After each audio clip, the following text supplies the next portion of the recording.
সুনামগঞ্জের তাহিরপুরে ৩টি শুল্ক স্টেশন একসময় হাজারো মানুষের কর্মসংস্থান সৃষ্টি করেছিল। তবে ২০১৪ সালের পর কয়লা ও পাথর আমদানি অনিয়মিত হওয়ায় শ্রমিকরা কাজ হারান। দীর্ঘদিনের অবকাঠামো সংকট ও বেহাল সড়কে ক্ষুব্ধ ব্যবসায়ীরা।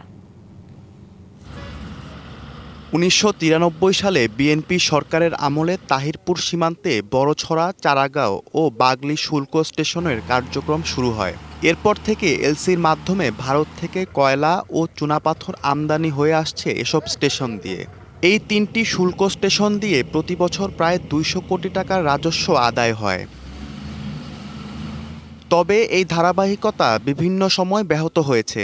২০১৪ সালে ভারতে মেঘালয়ে পরিবেশগত ক্ষতির অভিযোগে দায়ের হওয়া একটি মামলার পর কয়লা রপ্তানির উপর নিষেধাজ্ঞা জারি হয়। পরে নিষেধাজ্ঞা শিথিল হলেও আমদানি আগের মতো নিয়মিত হয়নি।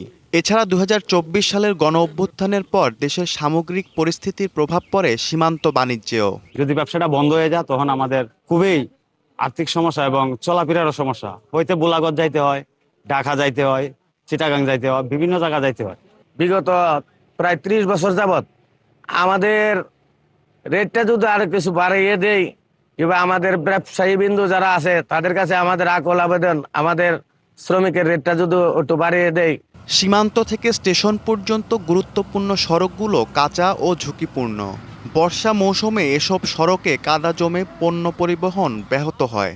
নতুন সরকারের কাছে এসব সমস্যার সমাধান চান ব্যবসায়ীরা। এই এলাকায় কিন্তু কোনো মেল ফ্যাক্টরি নাই।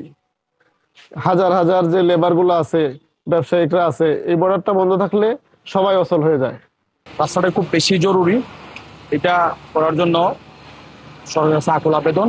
নতুন সরকারের কাছে আমার একান্ত আবদার এটাই যে এই ব্যবসাটা যেন কালার এক্সপার্ট ডার্ক স্যাপ এবং মাইল্ড অন হ্যান্ডস টেকনোলজি সমৃদ্ধ অরিক্স অ্যাডভান্স ডিটারজেন্ট পাউডার আপনার লন্ড্রি এক্সপার্ট। সারা বছরই এইভাবেই চলমান থাকে। আমাদের প্রত্যেকটা শুল্ক স্টেশনের রাস্তা কিলোমিটার, প্রায় কিলোমিটার, কয়েক কিলোমিটার হবে। প্রত্যেকের ডিপো থেকে আমরা যে নিজস্ব যারা সমিতি থেকে রাস্তা বা নিজস্ব ডিপো করে, একদিন 1 ফুট হওয়ার পরে একটা গাড়ি যখন লোড হয়ে আসে 12 টন মাল নিয়ে আসে, একটা গাড়ির ওজন 6-7 টন, তখন তো খাস রাস্তা দিয়া 1 ফুট হওয়ার পরে 3 দিন পরে একবার খাস গড়াইন লাগে, বুঝলি? এই খাসগুলো দৃশ্যমান নয়। শুল্ক স্টেশনগুলোর উন্নয়নে দ্রুত পদক্ষেপ নেওয়া হলে সীমান্ত বাণিজ্য আরও গতিশীল হবে, এমনটাই প্রত্যাশা সংশ্লিষ্টদের। DBC news desk.